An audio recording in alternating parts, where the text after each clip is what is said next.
Assalamualaikum warahmatullahi wabarakatuh. Selamat siang Ibu. Terima kasih atas kesempatan yang diberikan kepada kelompok kami, yaitu kelompok 3, untuk dapat mempresentasikan hasil dari kelompok kami. Di sini kita akan membawakan materi dengan judul Cause and Effect Diagram.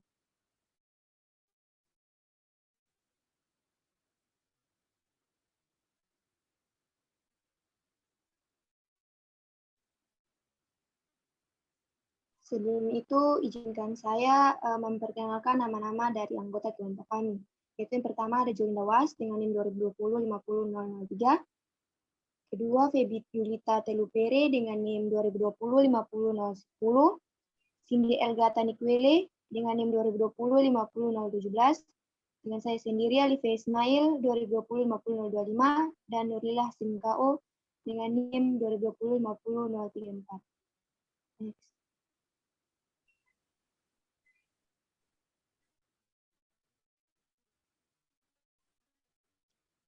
Baik, kita masuk pada materi pertama, definisi dari cause and effect.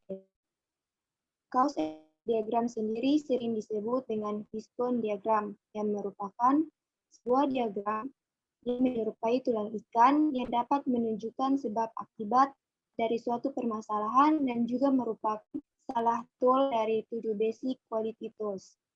Diagram ini ditemukan oleh Dr. Kaoru Ishikawa, seorang ilmuwan asal Jepang pada tahun 60-an yang juga alumni Teknik Kimia Universitas Tokyo, sehingga disebut diagram Ishikawa. Next.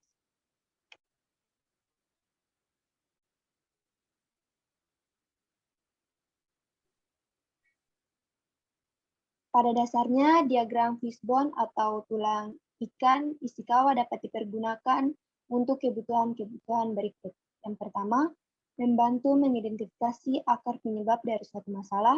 Yang kedua, membantu membangkitkan ide-ide untuk solusi suatu masalah. Yang ketiga, membantu dalam penyelidikan atau pencarian fakta lebih lanjut. Yang keempat, mengidentifikasi tindakan atau bagaimana untuk menciptakan hasil yang diinginkan.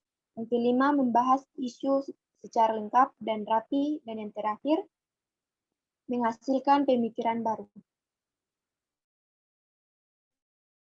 Selanjutnya, kegunaan dari fishbone diagram. Fungsi dasar diagram fishbone atau tulang ikan, cause and effect, atau sebab dan akibat Ishikawa adalah untuk mengidentifikasi dan mengorganisasi penyebab-penyebab yang mungkin timbul dari suatu efek spesifik dan kemudian memisahkan akar penyebabnya.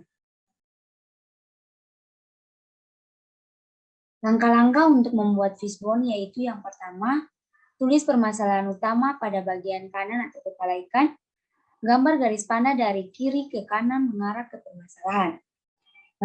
Yang kedua, identifikasi semua kategori utama penyebab masalah, mulai dari man, method, mesin, material, measurement, dan environment. Kemudian yang ketiga, gunakan panah yang lebih kecil untuk menjelaskan akar permasalahan sehingga menjadi lebih detail. Dan yang terakhir, ulangi langkah ketiga berulang-ulang sehingga menemukan akar permasalahan yang paling mendasar. Faktor-faktor yang menjadi penyebab utama yang mempengaruhi kualitas pada fishbone diagram terdiri dari 5M tambah 1E, yaitu mesin atau mesin, man atau manusia, method atau metode, material atau bahan produksi, measurement atau pengukuran, environment atau lingkungan. Ini merupakan gambar dari fishbone diagram yang terdiri atas 5M tambah 1E.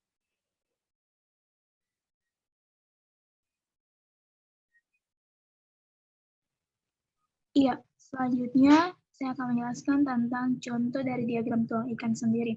Yang pertama, contoh yang kami ambil yaitu diagram tulang ikan untuk investigasi dalam industri farmasi. Di dalam diagram ikan ini dijelaskan tentang penyebab presentasi kadar pH rendah.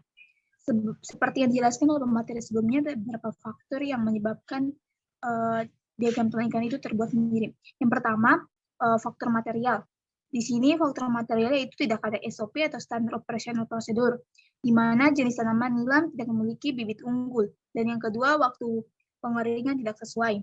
Selanjutnya untuk faktor lingkungan. Di sini terdapat dua penyebab, yaitu angin kencang dan temperatur tidak tetap. Selanjutnya untuk faktor ketiga yaitu metode. Di dalam faktor ini yaitu penyebabnya adalah teknologi budaya masih sederhana. Dan selanjutnya adalah faktor peralatan atau mesin. Yang pertama tangki destilasi, yang kedua kondensor, dan yang ketiga pemisah air dan minyak. Sedangkan untuk faktor yang terakhir yaitu faktor manusia.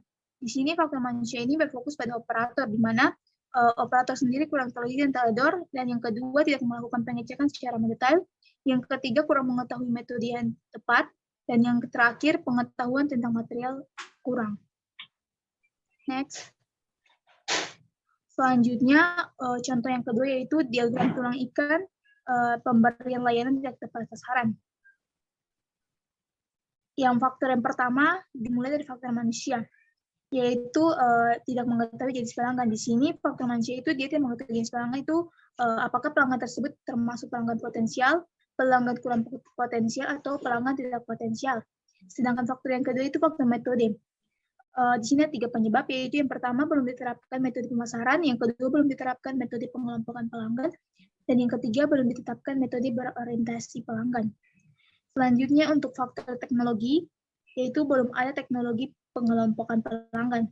Dan yang terakhir untuk faktor material, yaitu pemanfaatan data pelanggan tidak optimal dan pemanfaatan data transaksi tidak optimal.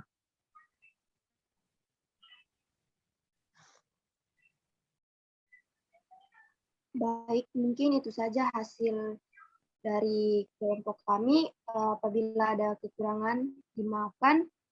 Assalamualaikum warahmatullahi wabarakatuh.